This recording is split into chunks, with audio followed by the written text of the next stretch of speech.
Have you ever wondered why some companies just seem to get you, while others are just kind of shouting about how great their products are?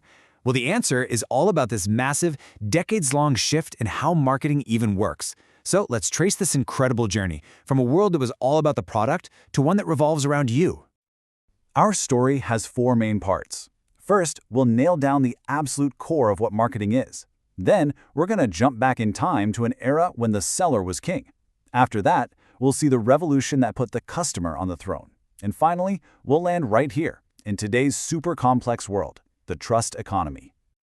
Okay, so before we can get into how marketing has changed, we all need to be on the same page about what it actually is. And you know what? At its heart, it's way simpler than you might think.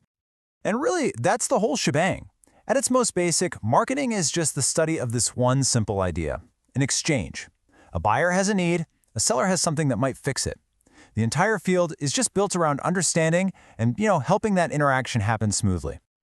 But here's the kicker, and this is the most important part. The whole nature of that exchange comes down to one thing: who holds the power?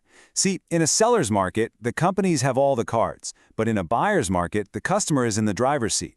This little power struggle is the engine that has driven the entire evolution of marketing. So, for a really long time, the scales were tipped way over to one side. It was a seller's market through and through. This was the age of product-focused marketing, where the company, not the customer, was the absolute star of the show. The whole attitude was just pure, unapologetic confidence. Companies focused on what they were good at making, and they basically assumed, hey, if we build something great, of course people will line up to buy it. It was all about what the company knew best. And the playbook back then? Super clear. The goal wasn't building relationships or anything like that. It was about grabbing a huge chunk of the market through massive sales. The strategy was simple: make a ton of stuff, push it out the door, and just dominate everybody else with sheer volume. But then, everything started to change. Competition exploded, people got access to more information, and slowly but surely, that power balance started to shift. And look, this wasn't just some small tweak. This was a full-on revolution. The customer finally took charge. The new reality was a complete 180. The focus totally flipped from the seller's brilliant ideas to what the customer actually needed and wanted. The goal wasn't just to make one big sale anymore. It was to earn long-term loyalty, a whole new ballgame. So, what was the payoff?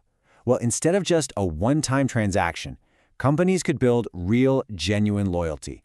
And that loyalty meant customers would stick with you, they'd even be willing to pay a little more for something that really solved their problem, and best of all, they would tell their friends about you. If you remember just one thing from this massive shift, let it be this. The entire question marketing was trying to answer just flipped on its head. It stopped being about, what are we good at making? And it became, hey, what do you actually need from us? That simple change in wording, it represents a huge change in how businesses think. And that brings us right up to today. The customer is definitely still in charge, but oh man, has the world gotten more complicated. We've now entered what we call the modern trust economy, and you guessed it, the rules have changed all over again. Today's market is getting hit by these giant forces.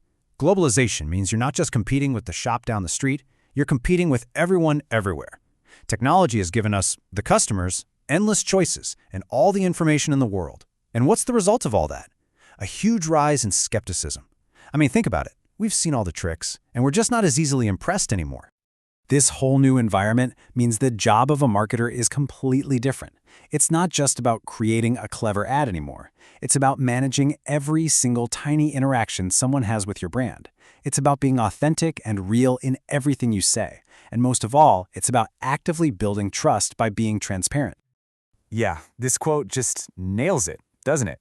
In a world where people are naturally a bit suspicious, trust isn't just a nice little bonus, it's essential.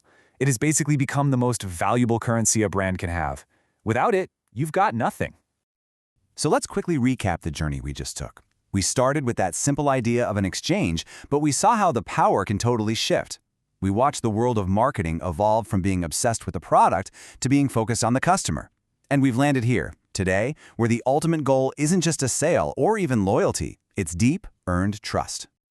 And all of this leaves us with a really fascinating question to chew on. With social media, online reviews, and instant communication, information is literally everywhere. So in this age of total transparency, is it even possible for a company to control its own narrative anymore? Or is the story now, truly, in the hands of the people? Something to think about. Thanks for joining me.